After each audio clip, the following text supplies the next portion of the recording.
Welcome to Cybersecurity Luminaries, History and Heroes, a series aimed to highlight the profession's humble beginnings and the men and women who paved the road for all of us. This series is brought to you by Candy Alexander and Cailin Sullivan, your co-hosts from the Cybersecurity Refined and Feral podcast.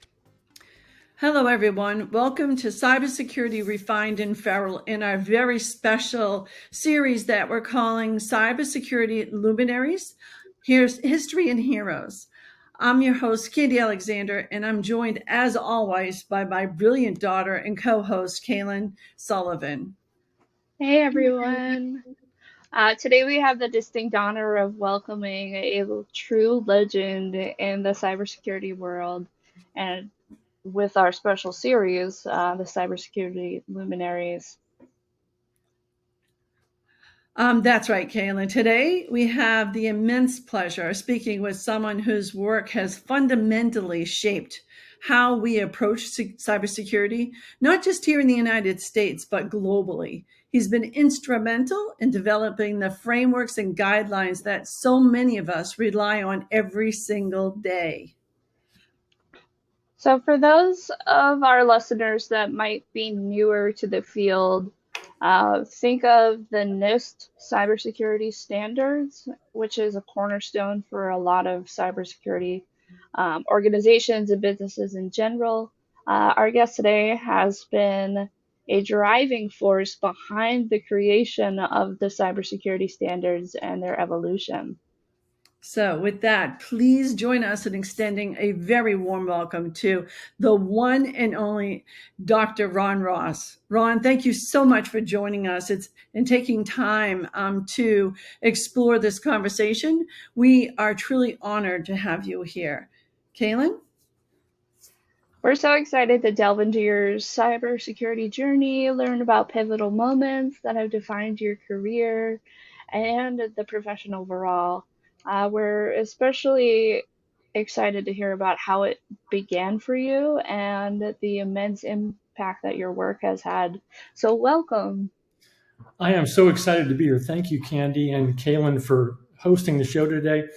Candy, it seems like we've known each other for 50 years. I know it's not that long because you're not that old, but it's been a long time. And I always think about the work that you've been involved in over the years. And I always think about the impact that you've had in our community over the years. And also, it's great to see that you are passing it on to the next generation, having your daughter on the podcast. I love that whole concept, and I'm just happy to be here today. Thanks for inviting me.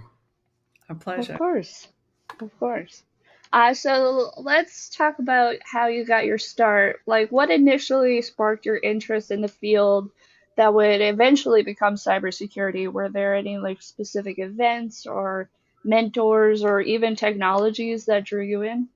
Well, this is a really interesting story because I literally got into cybersecurity by accident. I spent almost 21 years in the United States Army before I retired, and I got into the field. While I was in the Army, they were sending a group of officers, Army officers, to graduate school to get degrees in computer science, specializing in artificial intelligence and robotics. And so in 1985, I began that journey. I spent almost 4 years at the Naval Postgraduate School. And right before I was to graduate in 1989, and I got a call from the Department of the Army, and they said, the job that we thought you were going to, I was going to be a program manager for the Army's autonomous vehicle program. That's the robots that do the explosive ordnance detection and all the robotic vehicles that you see today routinely. That was back then, and the field was just starting. The technology was very new. Well, anyway, they called me up and said the guy that is currently in that job has decided to extend for 1 year. So he's not leaving. You need to find yourself another job. So I called a couple of friends of mine who worked at the National Security Agency, and I said, do you guys have any openings for computer science people who have degrees in artificial intelligence and robotics? And they said, absolutely, we would love to have you. So that was my first assignment in 1990. I showed up there. I had no security clearance. I had to wait for 3 months to get my top secret SCI clearance. And while I was waiting, they sent me over to NIST and to a company called Trusted Information Systems. Candy, you may remember that company. Uh, I think it was Steve Gallagher that had started it. Not Steve Gallagher, Steve Walker, I'm sorry, Yeah. had started that company. So they sent me to those two places for 3 months to kind of start my journey on cybersecurity. I knew nothing about cybersecurity, but thanks to the great people over at NIST and also at TIS, they spent a lot of time with me at the whiteboard and just being very generous with their time.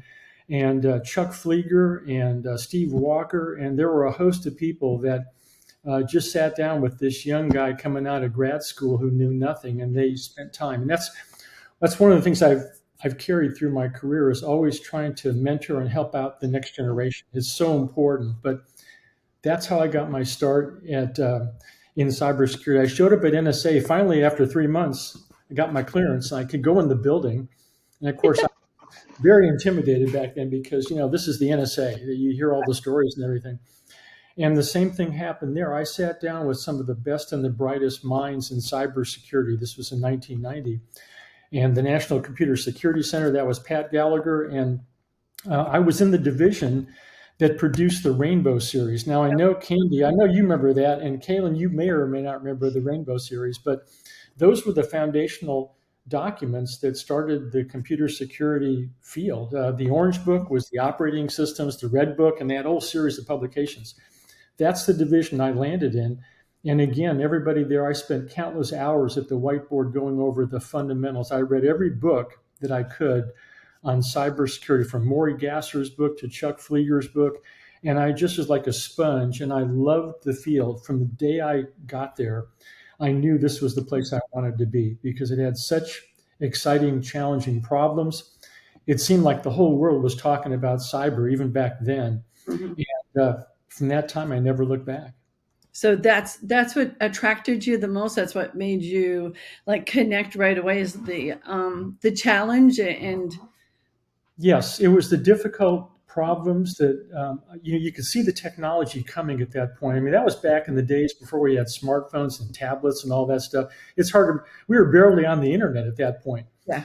But I could see that this technology was coming like a roller coaster, ahead of us, and it was going to just impact every aspect of society. And you can see over the last 30 or 40 years how computers have gotten more powerful, connectivity more pervasive. And now with cyber physical convergence, where computers are going into everything from pacemakers to power plants, it's impacting not just how we do our business, but it impacts how society works in general. And it's been a phenomenal, just something awesome to watch. And of course, Cailin, your generation, the things that you're going to experience that we might not be able to experience are going to be even tenfold about what we've already seen with artificial intelligence, robotics, and the things that are going to be just becoming kind of a part of our infrastructure and the way society operates. It literally is breathtaking. And that's the kind of thing that I'm hoping young people today who are looking at cybersecurity can look at some of us old codgers and say, well, you did your thing, and now let us have a whack at this new technology and see what we can do with it. And it's for any young person who's willing to invest the time and in the fundamentals, whether it's computing in the STEM area, computer science, computer engineering, mathematics, all of that provides a real grounding in the fundamentals. And that's really the other big thing that I like to convey to young people, is that in your lifetimes, you're going to experience massive amounts of change, many different jobs. It isn't like our generation where we stayed at companies, and I was at NIST for 28 years almost, in the Army for 21. And so when the Army came to me and said, you're not going where you thought you were, I was a little bit intimidated. But the one thing I could rely on is I had a really solid foundation in computer science, computer engineering.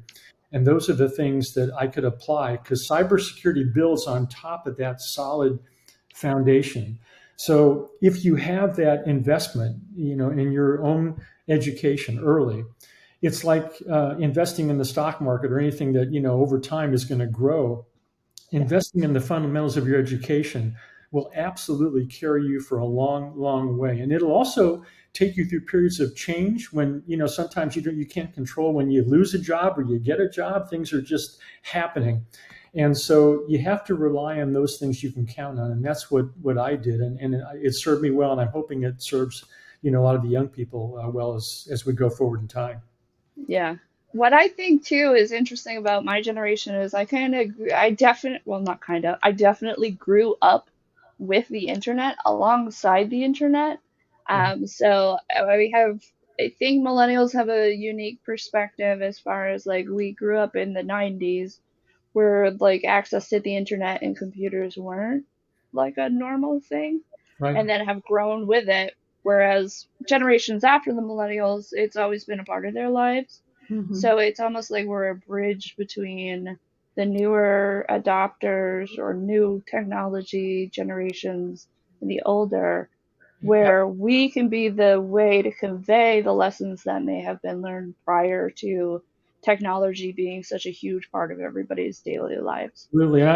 I'm a huge fan of mentoring, and I just posted on LinkedIn recently. For the past year, I've been mentoring a young high school student. He's a senior at Mount Hebron High School in Howard County. That's where I lived for 32 years. And they have a gifted and talented research program there. And my wife used to do community theater with the advisor who runs the program. And she said, hey, they're looking for mentors. I said, well, I think I may try this. It's been a great experience. The young man who is a senior at Mount Hebron, we spent the better part of, I think, 6 to 9 months, once or twice a month, mostly twice a month, going through all of the fundamentals of cybersecurity, mostly from the NIST publications. Mhm. And it's been an absolute joy to work with. And I really hear a lot of my generation sometimes, not everybody, but they kind of look down at the younger generation. They say, they're not as good as we. Their work is hard. They work ethic. And I found just the opposite. I Yes. found the young people are smart, they're inquisitive, and every generation has to deal with what they've been given from the previous generations. I mean, your generation has a lot of issues that are going to be dealt with because that's just the way it is, from one generation to the next. Mhm. But I found the young people engaging, respectful of like in the case where the person I was mentoring, just loved to listen to stories, knowledge being passed down. And you see that kind of thing. And then knowing that they're so smart and how they can do critical thinking. That's the most important thing anybody can take away from any college or education. Can you critically think through problems, hard problems? And that's something that takes a lot of work. And I see that in a lot of young people. They're very inquisitive. They just have a thirst for the knowledge. And they're going to have a lot of different tools and technologies available that we didn't have. Like when I was doing my research for my PhD, I had to go to the library and put in a list of topics. And then 4 days later, they'd come back with a stack of books. And if you compare that to modern research, where you can go on to Google or do any kind of search, now you got to be careful because what you're getting has to be authentic, and you got to be kind of. But the fact is that there is knowledge out there everywhere, and our ability to store knowledge now with the amount of the computing storage capacity we have, and AI is going to demand more power from the grid. It's going to demand more storage because all those AI thinking machines are going to be thirsting for more data to inform them and to learn and to grow. So it's a different way to do research, but the fundamentals of the humans are still the same. They're inquisitive. They want to attack challenging problems, giving back to society, trying to make things better than the way we got them. Our generation, Candy, you and I, we want the younger people. We want to leave them a better place, and I think that's kind of what's been driving you for a long, long time. Absolutely. And I think that's again, there's the future is limitless, right? It always has been, and that's why it's so exciting. But I think as well that is one of the reasons I wanted to do this series is to ensure that the next generation, whatever that is building upon what our legacy we're leaving them. And unfortunately, history is not always appreciated in our culture and society. And so I wanted to capture everyone's story that had a significant role to play in our profession so that they can come back and listen to these transcripts or read them, whatever, where they're going to receive the information. I want to capture that before it's lost, because so many of our dear colleagues and friends and loved ones are already, we're starting to lose them. So that's why, again, it's so incredibly important for this. Yeah. I want to bring us back. You had mentioned, your story came about and started with, the department that pulled together the Rainbow books. And so, again, those were the predecessor to the NIST standards.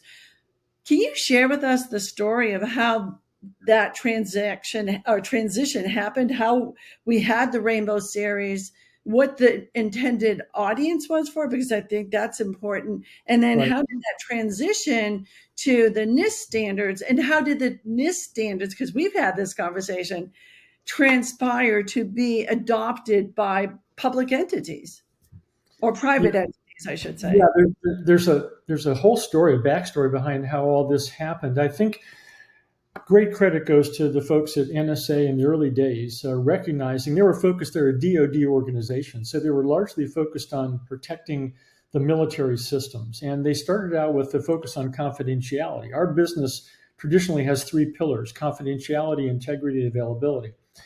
Well, the Orange Book was started, and the Rainbow series was started to work with commercial industry. The folks in NSA knew that our systems had to be well protected, and they knew that they wanted to do that with the best technology available. So you go to the private sector, because they're the ones that, nobody's building operating systems in the government or producing hardware or software for the most part.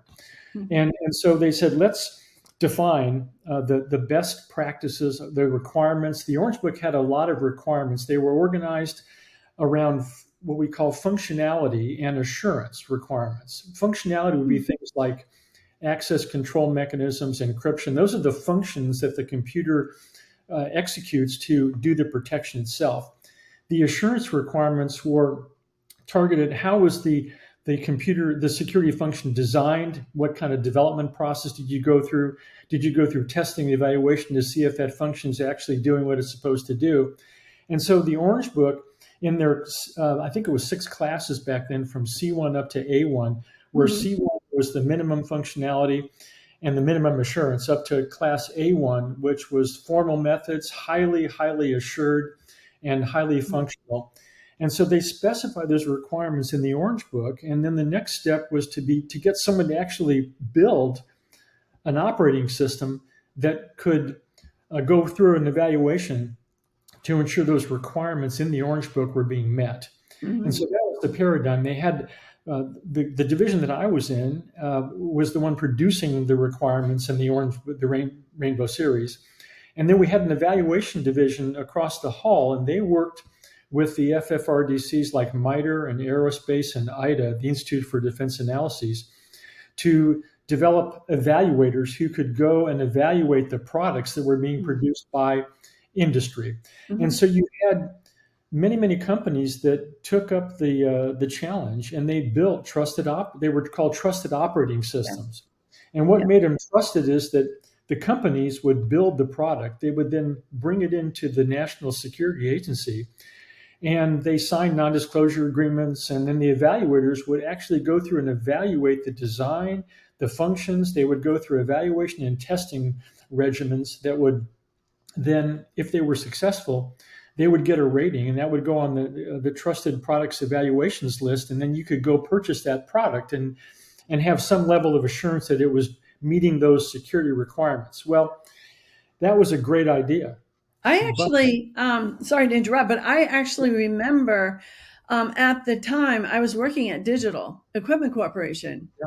And I remember Digital going through that process, and we're all like on pins and needles. Because of course, one of the divisions I worked in was Fax VMS, the hardware, and of course the software division was up in Nashua, New Hampshire, which I'm sure you remember that history. But I remember going through that and wondering where we were going to fall in regards to the classification. So I just wanted to insert.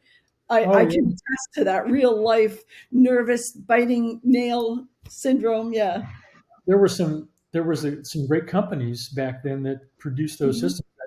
DEC was one of the early adopters of that technology. Well, the problem was sometimes great ideas, if you don't follow through, they can kind of die an unnatural death. So we had the evaluated products list, but then what happens with technology in general, and of course with software it's even worse, is that it evolves over time and they make changes. Well, when you evaluate a product, you lock it down in a certain configuration, and then anytime you modify that product, the question is, did your modifications, is it still a trusted product like it was before? Well, the NSA anticipated that and had what they called a ratings maintenance program. It's called RAMP. And you could bring your product back in with updates and then try to keep up that rating over time, which was a good idea. But the problem is that operating systems are one of the largest pieces of software, most complicated. It took a long time to evaluate. It took a long time to develop. And the worst thing that happened was as products have evolved over time, sometimes they didn't get through the ratings maintenance program in time. And then the customers would call and say, I don't want the previous generation of that OS. I want the latest generation. And it wasn't evaluated. So there was a disconnect in keeping that list up to date. It was expensive. It took a long time. And basically the program, it transitioned from the TPEP at NSA to the NIAP program, the National Information Assurance Partnership, which was a joint partnership with NIST and NSA. And the idea there was to bring it into the commercial world a little bit stronger. And that was also when I was at NSA just leaving at that point in time. And I retired from the military and I went to work for the Institute for Defense Analyses. But before I left NSA, we worked on a project called the Federal Criteria. And nobody's ever probably heard about that criteria, but that was a transition document that went from the old NSA Orange Book. And the idea was to get us to an international like standard that wasn't focused on the DoD. Well, the Federal Criteria project with NIST, I was at NSA at the time, and my partners were over at NIST. It was Gene Troy, Stu Katsky. We did that project, but it never really got very far because by that time, the common criteria was coming onto the scene. And that was the one that became ISO standard 15408. And that was a true international standard that involved 5 or 6 countries in developing. We had the Canadians, the US was there, the UK, I think France and the Netherlands might have been the 5 original countries. And every country back then had their own criteria. You know, the Europeans had theirs. I can't recall what it was called now, but the Canadians had their own criteria. The problem is every country had their own criteria, and their companies are building to their criteria. Then when they get evaluated, and let's say you were in the US, you want to buy a Canadian product. Well, it's been evaluated by the Canadians. Do I trust that? You know? So the common criteria leveled the playing field. It made one criteria. And again, there was functionality requirements and assurance requirements. But now the world had a common criteria to work from. And we took the next step is we developed the common criteria testing labs. These were evaluation labs. And we worked on the mutual recognition arrangement with the original 5 countries. So anytime a product was built and evaluated in a different country that was part of that testing laboratory scheme that was set up, we would have mutual recognition. So if the Canadians built a product and went through their laboratory, people in the US could buy it with a level of confidence and assurance. And that really pushed global trade. So cybersecurity has the protection aspects, but there's also an aspect of trade and global commerce as well. And you really have to worry about both of those, because if you stovepipe your efforts and your companies are producing great trusted products here, but then people around the world don't have confidence to buy those, then you have a problem. And you know, we for many, many years dominated the production of operating systems and technology. But if you look today, a lot of that capability is being diffused around the world. So now we're kind of on the other end of that. We have to buy products sometimes that were not developed in the United States. And you get the problem, I call it the black box problem. We all buy black boxes, smartphones, tablets, computers, operating systems. Most of us don't have a clue what's going on inside the black box. And that's why that's going to be a huge problem with AI moving forward, because all this artificial intelligence technology and all those the large learning models and all those machine learning programs are developing massive amounts of information that people are going to use to make decisions. How do I know if I can trust that AI application that is producing the right information? And make no mistake about it, these AI applications and technologies are going into everything that matters. Critical infrastructure, power plants, weapon systems. And so this is where artificial intelligence and computer security are kind of come together and meet.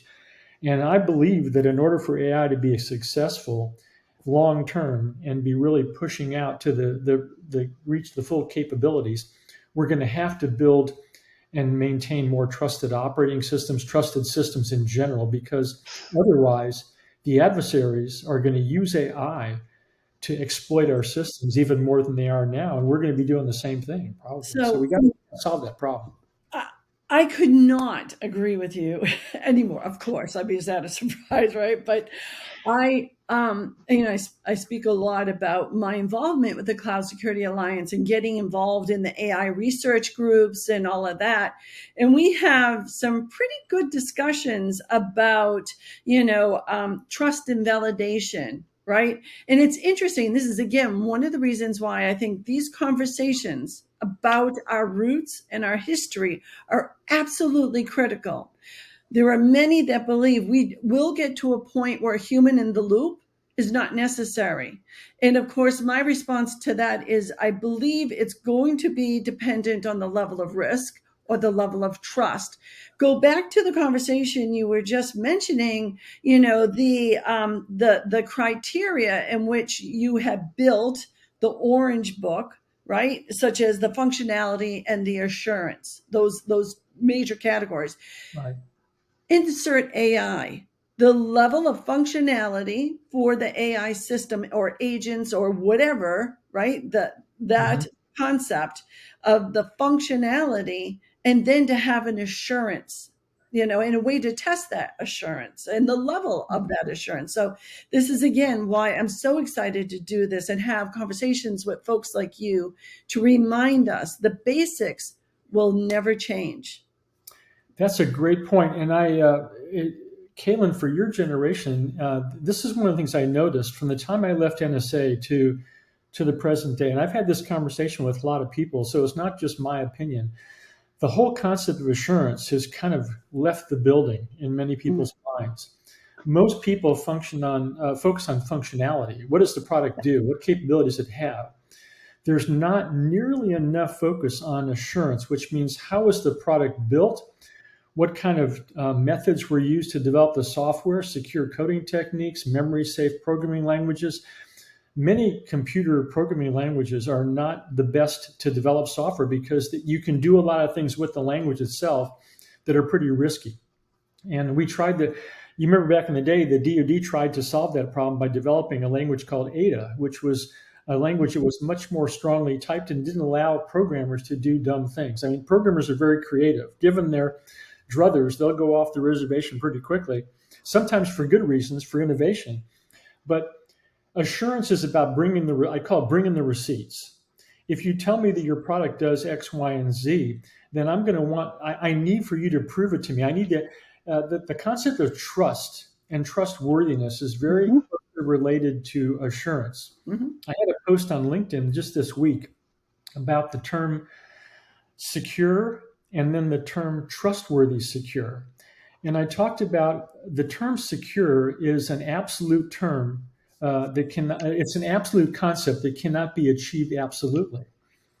And we have a lot of tendency to talk about absolutes like secure by design or zero trust architectures, they're good concepts, but it leads people to a false sense of security.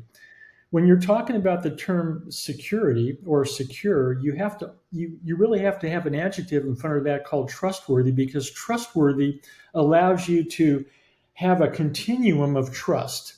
And sometimes when you're building products and systems in the trade space, you would like to have a perfectly secure or a highly trusted product, but you can't get it because there's not one available. So you might have to choose between two different operating systems. And the size and the complexity of the operating systems and what kind of trust has been built into those products makes a difference. So sometimes I may have to settle for products that are less trustworthy, but at least I do that with my eyes wide open. And when you're talking about the real action in cybersecurity happens, I call it below the waterline. There's above the waterline and below the waterline. Above the waterline is like when you're on the ocean. The sharks and all the bad stuff is below the waterline, and icebergs and all the things that can really do damage. Above the waterline, all you're seeing is calm seas and everything is good. Mm-hmm. It's almost like looking at a beautiful new automobile, and then you look at the car, you admire it, you walk around the car, and then you pop the hood. What's under the hood? That's where the power, the engine is. And in cybersecurity, everything that happens that we have to be able to trust is in that engine department. You have to pop the hood, and you have to understand how the engine is built, what kind of components make up that engine. And so, Candy remembers the days when you have a trusted operating system, and then it's called the stack. You got the operating system, you have middleware, you have applications on top of that. It all connects out to the network. And so these hundreds and thousands of components, hardware, software, firmware, are all composed into a system with capability. And we have to be able to set the tone for how do I understand how all of those products that come together to give us a capability, how much can I trust them? Mm-hmm. And that's why when you use the term secure by design, you really have to ask the question is, what do you mean by secure by design? Or what do you mean I have a secure product? What do you mean by that? Tell me more. And so this is what I call, we have a desperate need for assurance and being able to make credible risk-based decisions on how trustworthy are the individual components, and then composition when those components are brought together to whatever we're building, whether it's a pacemaker or a power plant. I then can make better decisions on how much I should trust that, especially when it's going into critical systems, critical infrastructure. I mean, there's a big difference between building a pacemaker with wireless access and then just operating your computer system at home, for doing games and things like that.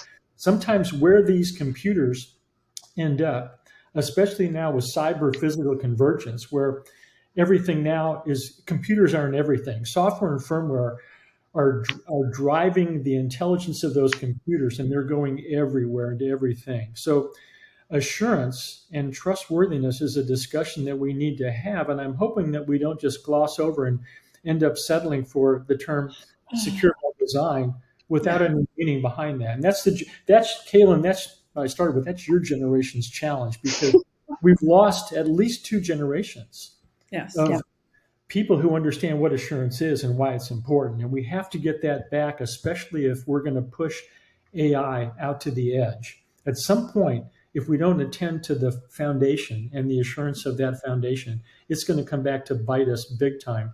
And it could be in a catastrophic way in the critical infrastructure. Nobody wants to see that.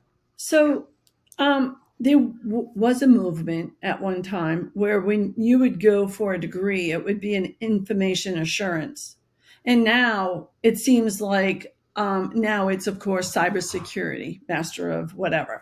So I would like to hear your take on that. And then I would also like to hear your take, because it drives me absolutely crazy. It seems like those darn marketers, right? The marketeers, they come in and they start playing with these words, that you've already thrown some around, like zero trust and, security by design, which was also privacy by design. I think that we're too much latching on to catchy phrases and names. What's your take on that, and how do we correct that for Cailin's generation? Yeah, well, there's 2. So you have 2 questions. Let me do the first one. I'll go back to the curriculum and the degree programs and cybersecurity and all that. But the marketing is always going to be with us. In this country, we have a free, open society. We're a capitalist country. People start businesses. They want to sell products. And so that hype is always going to be there. I've seen generations of hype. I went through the cloud computing thing, and I went through the now we're in the AI type. There's always going to be some hype But then, with cloud and AI and smartphones and things that were on the cutting edge become mainstream at some point. So the hype will die down eventually. You have to be able to sift through the hype versus the reality. That's the first thing.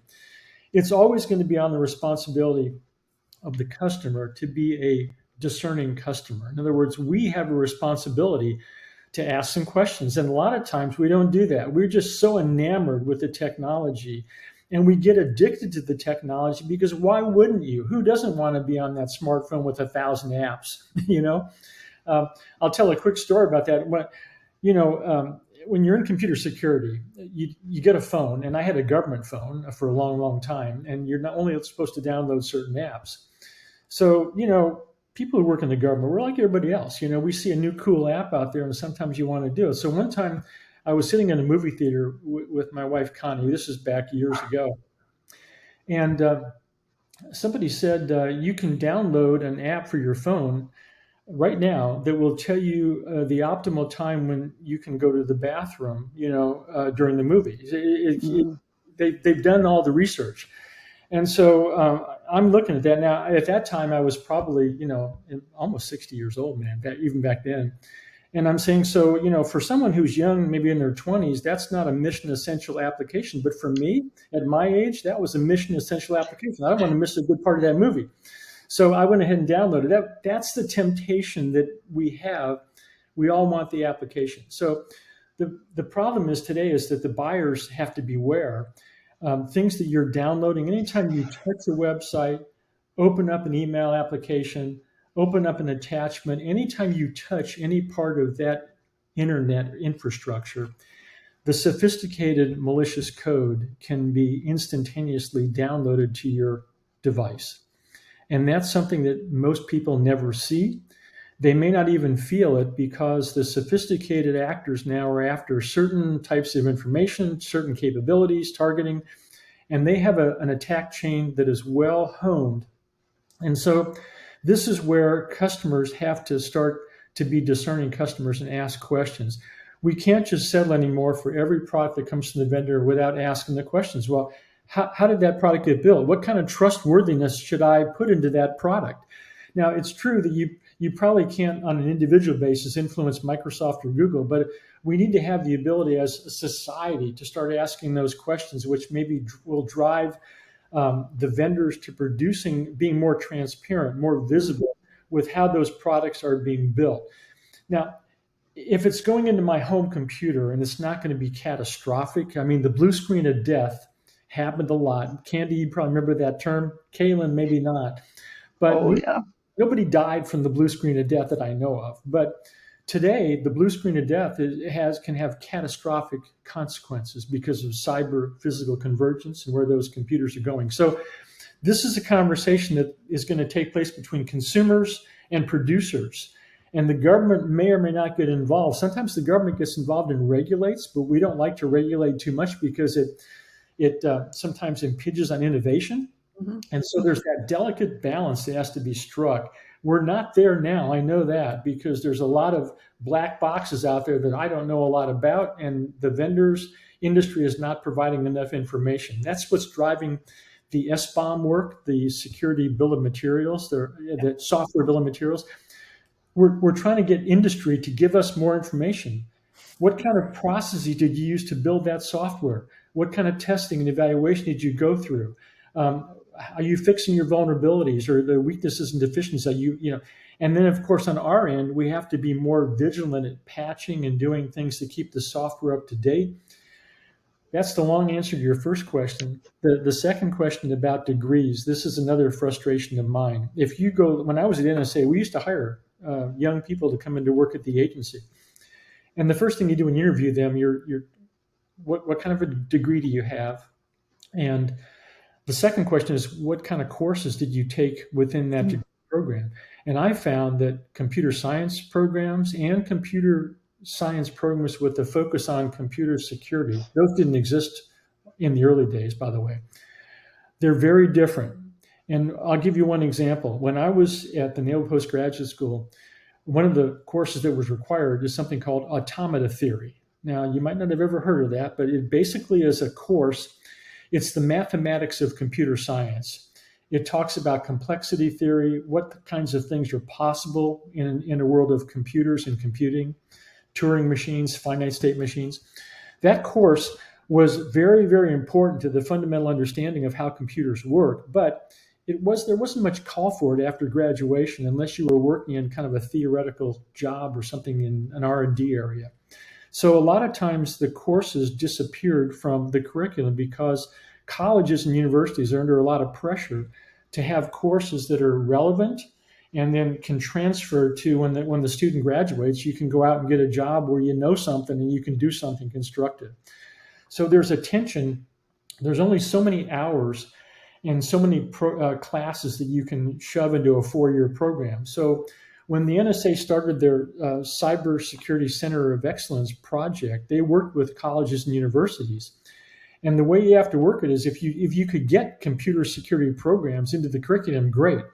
But a lot of times that wasn't possible. So you either had to offer a master's degree program, which takes a computer science undergrad, and then go into a master's program, which kind of builds on that foundation. Or you can take current courses and you can inject new things into that particular course. Like if you're taking a network course or an operating systems course, you can inject parts to that course where they would start to touch on aspects that relate to computer security.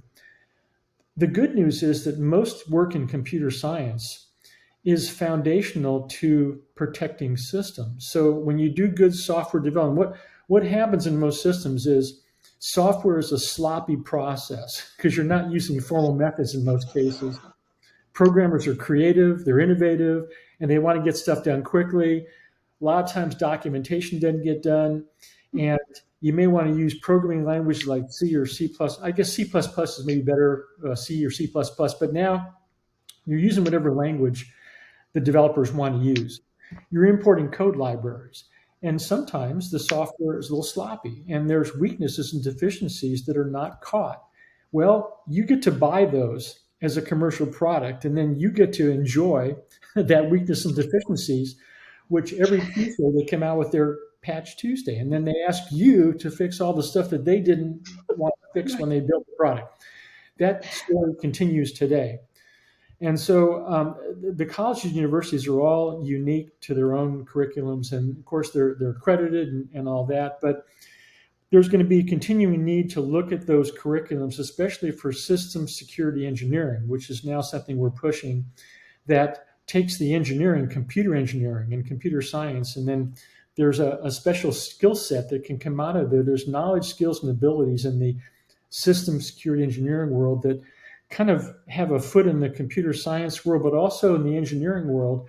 And those are going to be the people that are very valuable because they'll be part of a team of people that are building software, firmware, hardware, and bringing those capabilities together to offer a product to a customer. So with complexity and with the explosion of the technology that we're seeing, trillions of lines of code, billions of devices, the number of weaknesses and deficiencies that end up becoming vulnerabilities that we know about is exploding.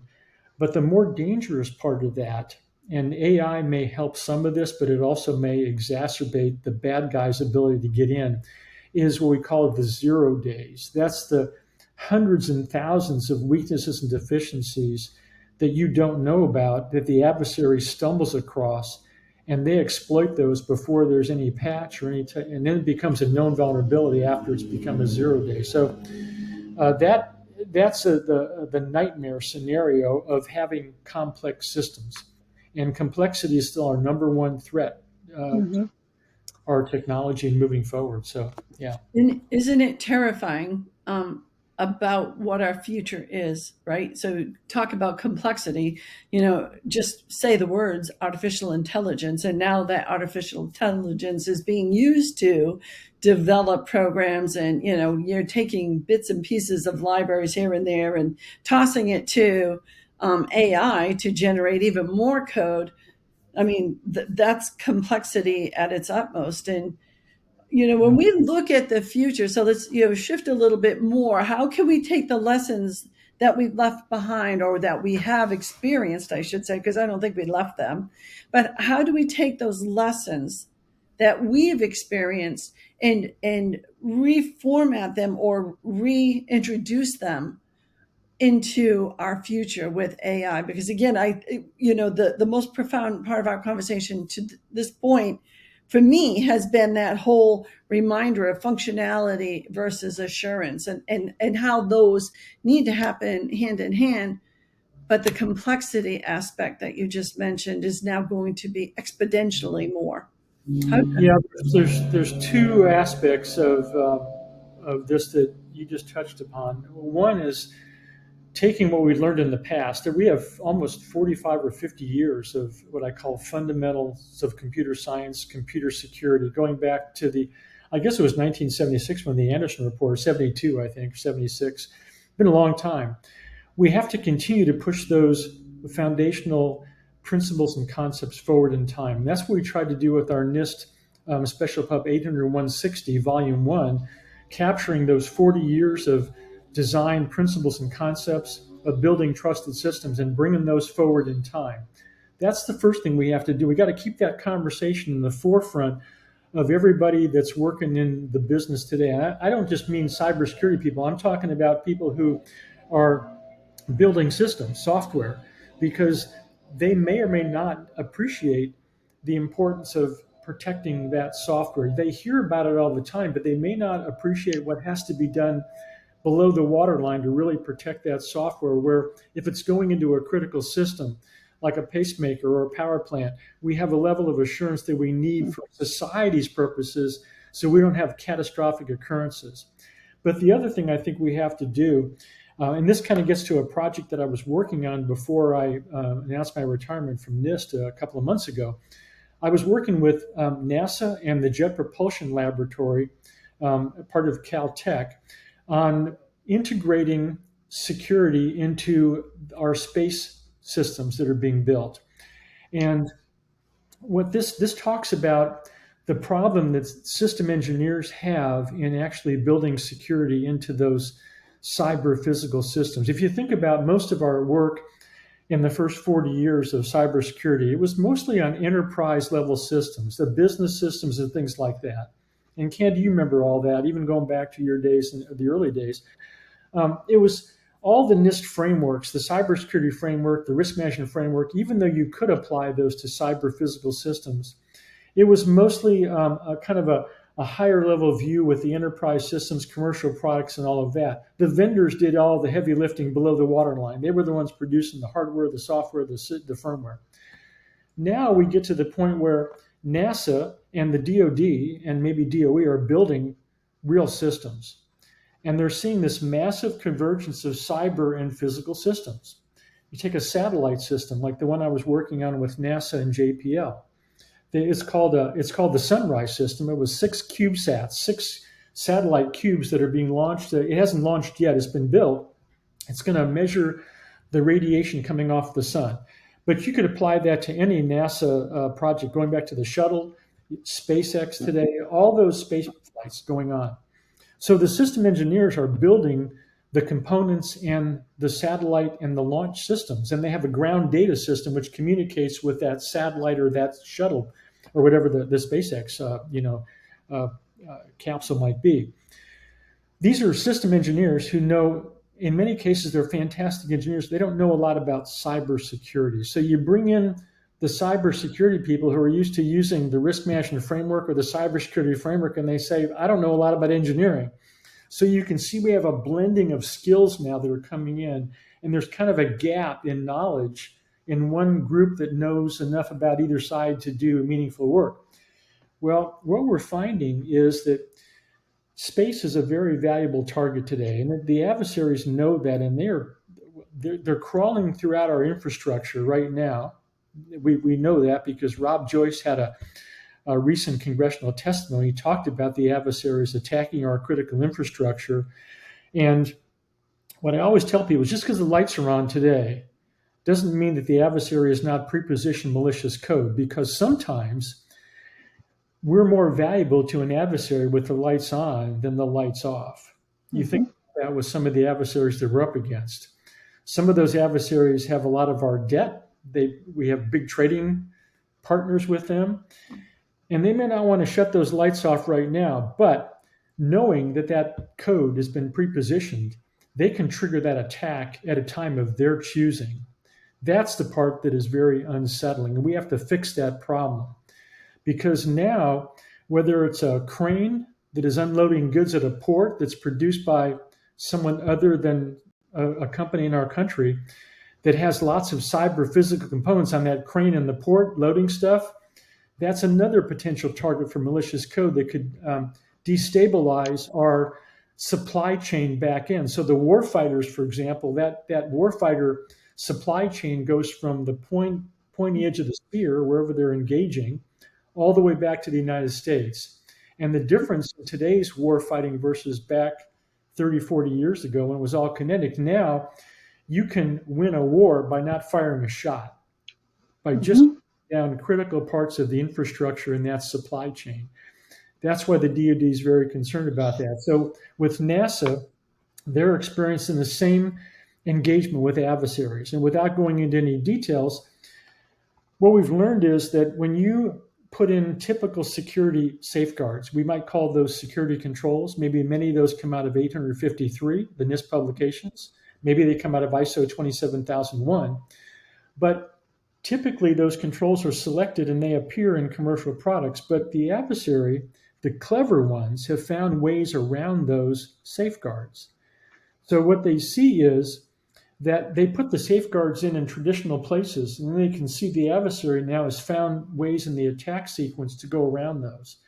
So now the next generation of what we call cybersecurity, I believe, has 3 dimensions to it. And I talk about this in our NIST publications, and now we're talking about this more with the new Dartmouth project that I'm working on in the Trusted System Security Engineering project.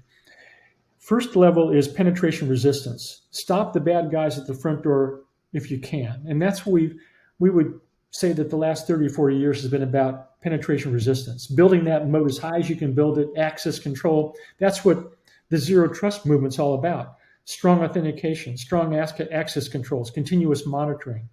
But what happens when the bad guys get by that first level of defense? There's a concept we call defense in depth. The second dimension, what I'm calling, is damage limitation.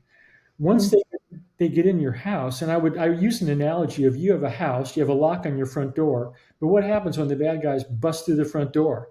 Well, they can go through every room of your house and steal all your stuff, but what if you have a vault or a safe in every room of your house? Now they've got to go through that vault and that safe. What does that do? It increases their work factor, and they may get tired and go on to the next vault, and they may not get into anything. So once adversaries are in the house, you've got to be able to constrain their lateral movement.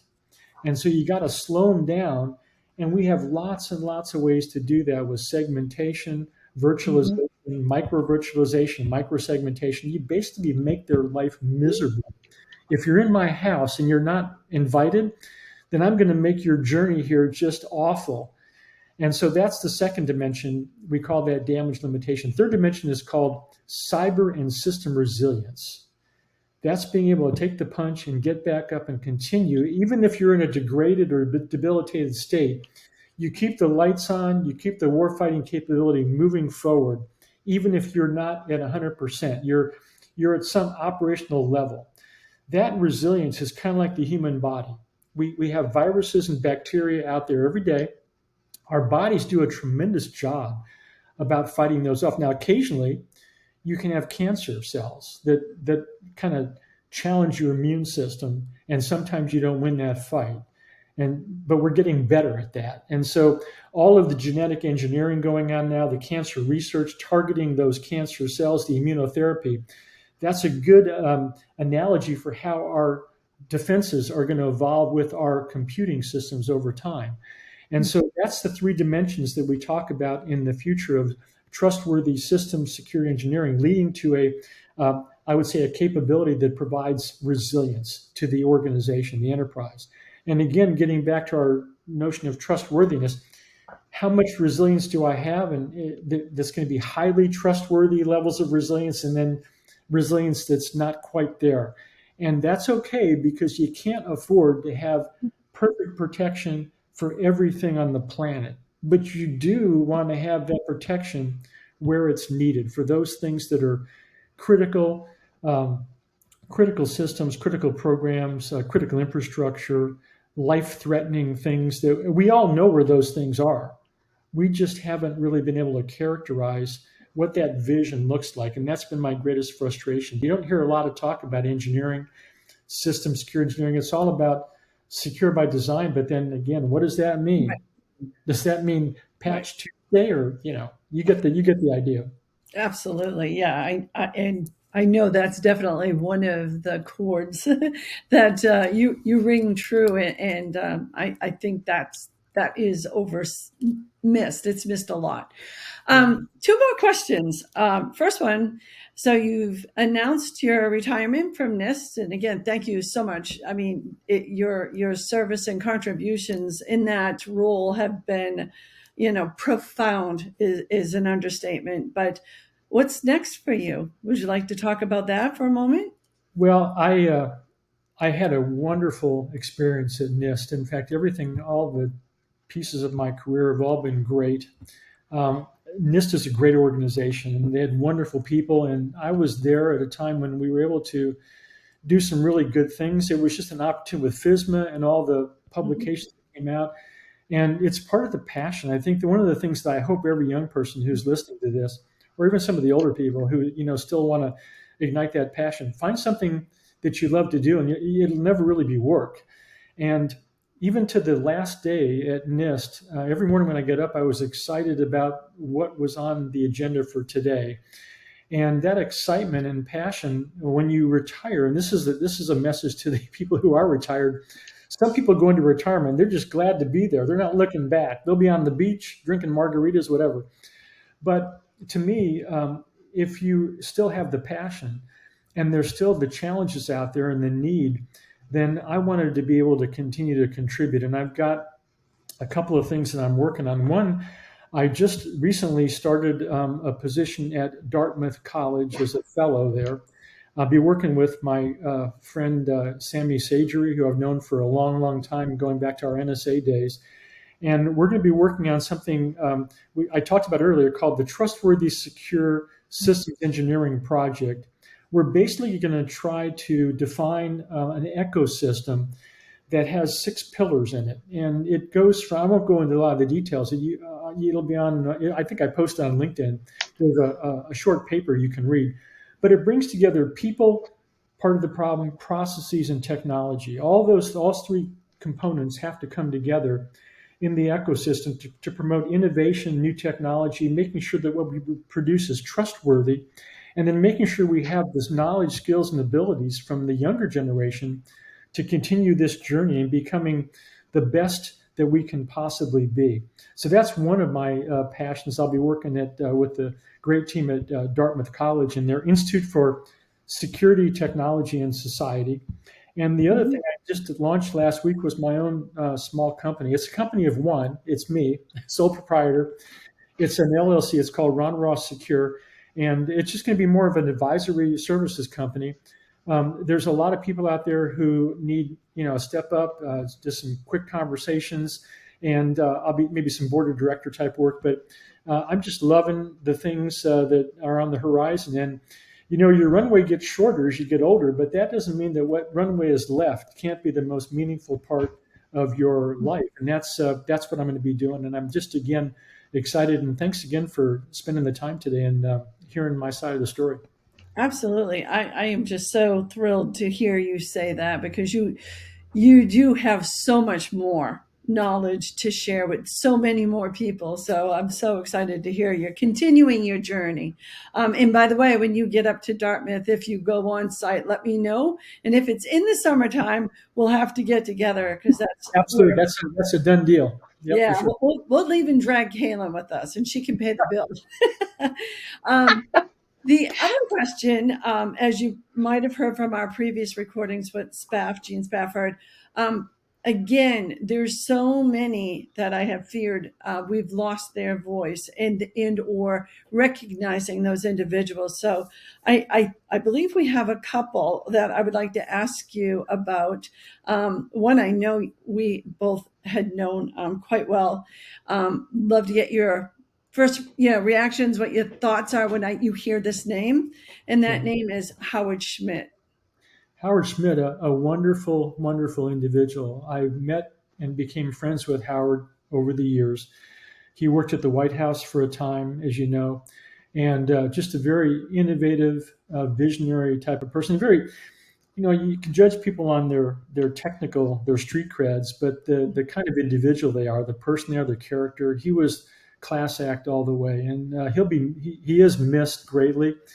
And it's a shame that we lose people sooner than we would like to. And but yeah, number one, he's just the top of the list. Yeah, absolutely. The other one I believe you're going to know, and if not, that's okay because I mean we were so spread out in the early days, and that was Don Parker. Would you Don know? Parker, I know him less well than Howard, but Don again is a luminary. Yeah. We've had numerous conversations over the years, exchanged lots of emails, and he again really was kind of the foundational, kind of one of the founding fathers, I would consider. They were some of the folks that did the initial hard thinking about the problem and even getting the whole field started. And I always thought of Don and all the work he did out at Stanford, and I think it was SRI, that he was kind of one of those founding fathers that, again, the contributions are enormous. They're hard to measure, but, keeping his work, Howard's work alive and pushing it forward is going to be really important. That's why I was so enthusiastic about the series that you and Cailin are doing. There's one other name out there that I know Candy, that this was kind of a classic battle over the years. People, Alan Paller, who Yes. was around for years, and he had the SANS Institute. Now, for years, Alan and I had we were going at each other, and people thought we didn't like each other. We had this great debate and arguing, and we had debates on the stage in public. But over the years, I still have enormous respect for Alan. Again, he was one that was taken from us way too early. Just a very quick story how all of it came together. One time, I've had two bouts with prostate cancer. I had 2003. I had surgery, and then it came back in 2010. And I went into the Johns Hopkins program that was we were talking about immunotherapy and how they had that innovative research. And I discovered when I was at Johns Hopkins that Alan's daughter, I think her name is Channing Paller, was a world-renowned prostate cancer researcher. Oh wow. So I reached out to Alan and said, "Hey, I was up at Johns Hopkins and I ran across your daughter that's doing all this. You must be very proud of her." And he wrote back a very nice email and said, "Well, I hope you weren't there for the wrong reasons." And but I said, "Yeah, unfortunately, I was there for the right reasons." And he said, "Well, I'm really sorry to hear about your situation." And but we established that was a bonding point at that point. And from that time, we were always kind of friends, but we kind of cemented our friendship. And it's just on a human level. Sometimes we have these big debates and discussions, and it's good to have the challenging back and forth discussions. But at the end of the day, as Alan and I always talked about, we were always on the same team. We were trying to achieve the same things. And this is still true today. There's a lot of people in our business who have different ideas about how to get from point A to point B.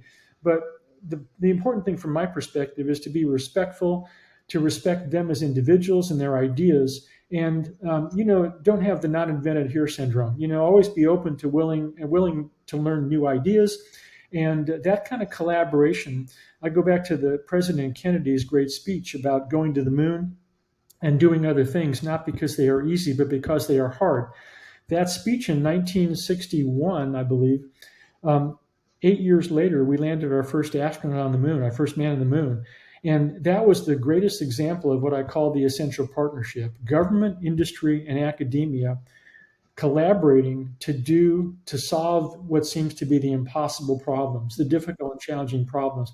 That concept is still true today. We have great people in government, industry, and the academic community. not just here in this country, but around the world, we have great challenges. And it's that kind of mindset, I think, that'll bring us together, keep us moving forward, and allow us to do great things that I've seen in my lifetime, and Cailin will see even more in her lifetime. And it's just great to be able to hopefully be able to see that happen. Yeah. I definitely agree with the debating thing. I've told my coworkers and my manager at work, the day I stop arguing with you or debating with you is the day you need to start worrying about me. Very true.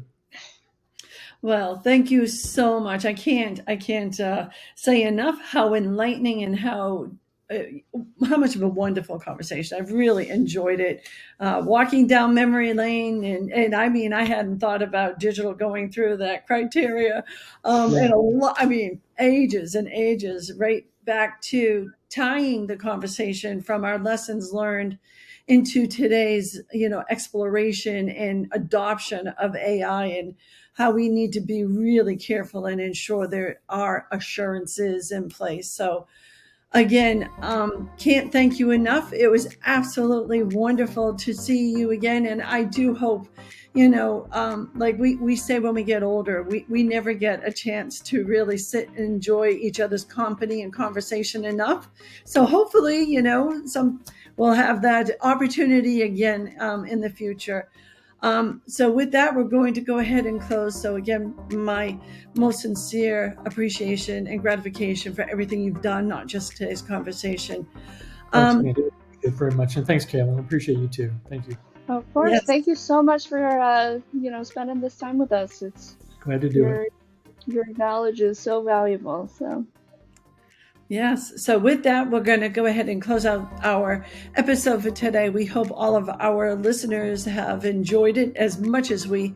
If you have any comments, feedback, we would love to have them in the comments section below. And as always, until next time, stay secure, stay refined. And don't be afraid to get a little bit feral. Thank you.